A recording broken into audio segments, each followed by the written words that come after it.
Well, I think that this morning Quebecers are way more preoccupied by what's happening with the U.S. than with the recent poll. It's one of the polls, the one that I want to win is the one on October 5th.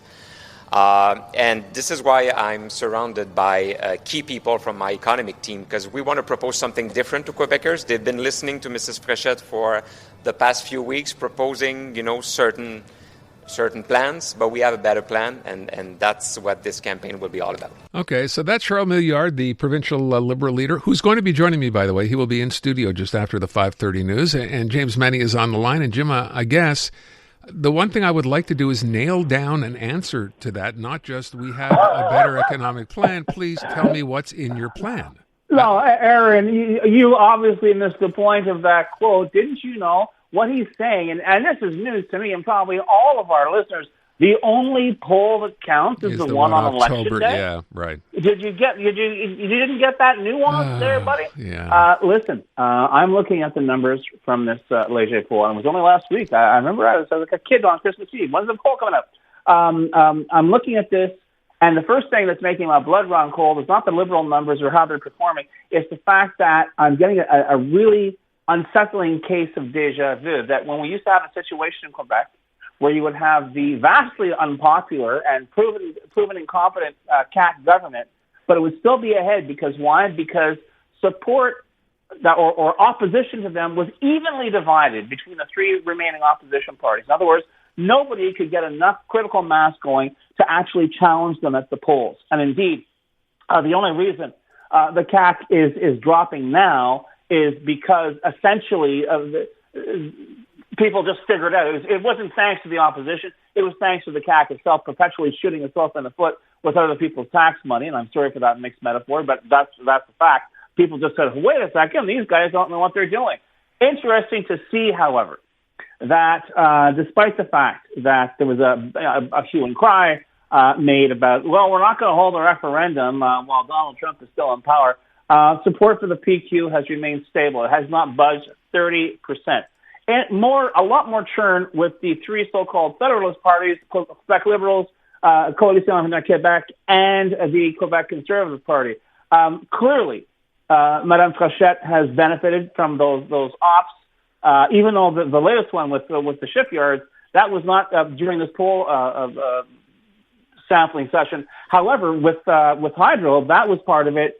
They've gone up 3 points, which is not shabby for a political party that a lot of people, myself included, was writing off.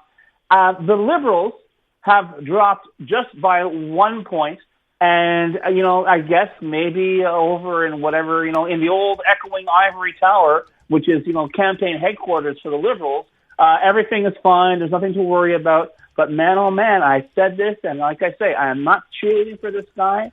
You can't ignore the Quebec Conservative Party. You cannot ignore Duhaime. Up 3 points compared to last month. And what's happening here? They're outpolling the Liberals with Francophone voters. Now, I realize, considering it's the Liberals and Francophone voters, that's no big deal. But the fact that this party, which is pretty made it clear that their campaign is going to be in the greater Quebec City area, they want to get those seats. They're preaching to a very, very devoted choir, which is calling for cuts and calling for an end to this government miasma that has prevailed for the past 8 years.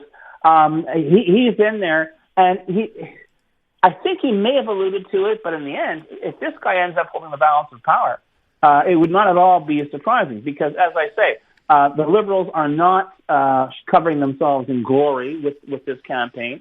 And as we just heard now, I would have expected something of a more robust answer from Charles Milliard about that poll, rather than just saying, "Oh, don't worry about it." People are preoccupied with the tariff wars. Guess what? These numbers are a function of that tariff war. So unless he's not being briefed properly, or unless he's doing his own briefing and it's not very good, Quebec Liberals really have got a problem here. These numbers should not be going down pre-election. And remember, nobody's had a chance to make any big gaps yet. If nothing, you should be seizing the public's imagination, seizing their attention at least, as is the case with Duhaime. I'm sorry, those 3 points are very likely drawn the Liberals and to a certain extent the PQ with fake kids who are saying, listen, you know what, this ain't going to work. It's clear that we're not going to, we can't support a referendum in the next term. So it's fascinating to see, but 40%, according to Léger, 40% of respondents still said it could change their mind. So who knows? Right. This whole thing could get jumbled, but right now, I don't see anybody particularly winning this. As CJAD is tripping into popularity, and I don't know. I give up on the Quebec Liberals. I can't even explain what the hell they're doing. I don't think they could either if they're put on the spot. I know he's going to be on the show later. Maybe you want to ask him that question. But bottom line here, I really think that we seem destined for a PQ minority government. Like, I know things can change, but these numbers are going to have to really discombobulate really dramatically between now and October for that situation to change. So there is that other poll, Jim, though, right? You have a Gazette National Post poll, which just looks at Anglophones and Allophones, and it really, that hasn't gone bad for the Liberals at all. Not that that's a surprise, but maybe it is. Good. Yeah, I saw that poll. First of all, the findings, I think, are about 10 days old. But the other thing is, it confirmed for me that, it's the Liberal Party of West Island, Montreal. So, right. Good on you guys. Good. You'll hold on to the furniture, as you say in these parts. I thought they were running to be the government of Quebec, not the sort of county council of anything between Pointe Claire and Vaudreuil. But we'll see how that turns out. And you know what? I've told you before, with the history between the Quebec Liberal Party and certainly Anglophone voters, don't be surprised if you still see a lot of Anglophones sit down at home and watch Netflix on the evening of Monday, October 5th, because you know what? Y a rien là pour eux. They got no skin in this game. All right, so listen, just really quick, I want to get to one other thing that has me still kind of scratching my head, and maybe the next poll might be different. Jim, how is it, given the fact, and I brought this up before, that we know there's no support for separation, it's historic lows, blah, blah, blah. How is it the PQ are still leading in the polls? Because they're not stepping on rakes, because they are not, on the one hand, they're not doing anything great, but they're not doing anything wrong. And I think that core, especially out in the regions, I don't think the news has really sunken in yet that there's a lot more at stake here than the French language or cultural identity or whatever. And as I say, those numbers could change.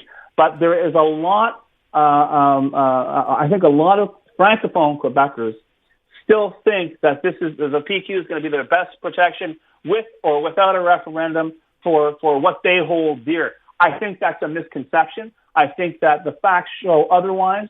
But right now, if you're a Francophone Quebecer and you're shopping around for a party to support and you don't live in the Quebec City area, as they say, il n'y a pas grand-chose. Your choices aren't that great because no one's really talking to you with any amount of passion, offering you hope, offering you a future.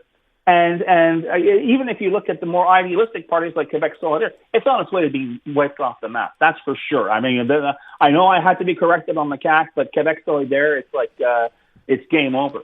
But the thing is, listen, the election hasn't even been called yet, Aaron. A lot can happen. You and I have seen it happen in other campaigns where one press conference, I'm looking at you, Pauline Marois, can change your party's fortunes in a day. So we'll see how that goes. And you know what? To be fair to the PQ, they haven't really been tested. They haven't really been that thoroughly scrutinized as a political party, as being able to deal with unexpected results. We know where they stand on the referendum, at least this week. But in the end, there's more to running the Quebec government than just promising or pledging to maybe have a referendum or a public consultation. The idea is you've got to work on the day-to-day and improve things for people. I'm not sure that message has been conveyed that effectively by the PQ. And they're going to have to do that between now and October 5th if they expect to form any kind of government. Last question, really quick. We found out today, Pablo Rodriguez, the whole Brownie scandal, apparently much ado about nothing. Does that change anything?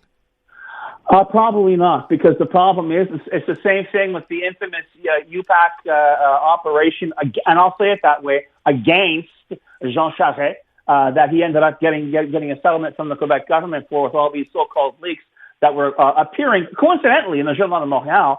Y a rien là. It's a lot of smoke, no fire, but the problem is it's the old the jury will disregard what they've heard. And everyone knows that's absolutely impossible. Damage is already done. James Mennie. Yeah, Jim, thank you. I appreciate it. Hey, I'm Ruby Carr, the host of the podcast Encore. Check out our brand new episodes featuring music from the show that everyone is reheating as we speak, Heated Rivalry. Join me as I go behind the songs that brought Shane and Elia together. I'll tell you the stories of Feist, My Moon, My Man, Wolf Parade's I'll Believe in Anything, and Tattoo's All the Things She Said, and how they all became a part of this global phenomenon. Stream Encore on iHeartRadio, Crave, or wherever you get your podcasts.